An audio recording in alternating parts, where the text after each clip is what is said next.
1. The campfire crackled, spitting sparks up at the inky sky. Around it, 3 friends, Mark, Sarah, and Ben, sat huddled in their sleeping bags, the chill of the night seeping into the clearing. They decided on a last-minute camping trip to the remote Blackwood Forest, a place whispered about in hushed tones around town. Now, as the shadows danced, the stories began. "All right, who's going first?" Mark asked, tossing a twig into the flames. Sarah, always the bravest, spoke first. "Okay, so this isn't my story, but one my uncle told me. He was camping alone in the Colorado Rockies when he woke up to the sound of, well, bones clicking. Just like someone cracking their knuckles, only amplified and going on for ages. He said it followed him the rest of the night, moving just outside the circle of his firelight. He packed up at dawn and never went back." She shivered, pulling her jacket tighter. "He always said it was something unhuman." A gust of wind rustled the leaves, causing a collective jump.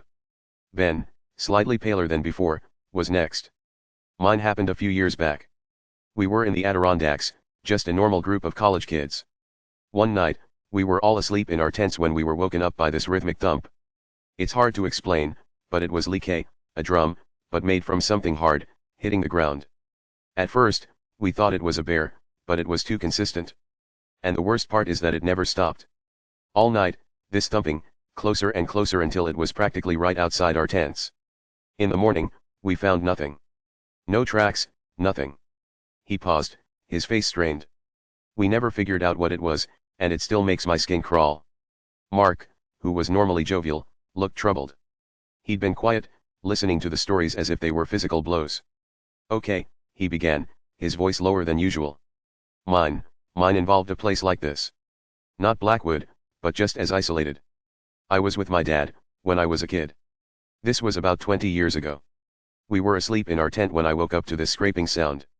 Like metal on rock. I looked out, through the tent flap and saw a face. Just a pale face, pressed up against the side of the tent. It didn't have any features, no eyes, no mouth, just a smooth, blank face. I screamed. My daddy woke up and ripped open the tent. But it was gone. Gone completely. He dismissed it as a dream, but I know what I saw. The fire crackled again, the silence heavy. The wind picked up, rustling the leaves in a way that seemed to whisper. Each of them stared into the flames, the unease hanging in the air like a thick fog. They all secretly wished they hadn't shared those stories. Suddenly, a twig snapped nearby, sending a jolt through them.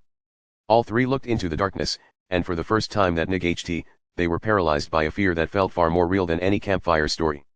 They realized with chilling certainty, that some stories shouldn't be told in the deep dark woods, for they seemed to attract something ancient. Something lurking. And they were very, very alone.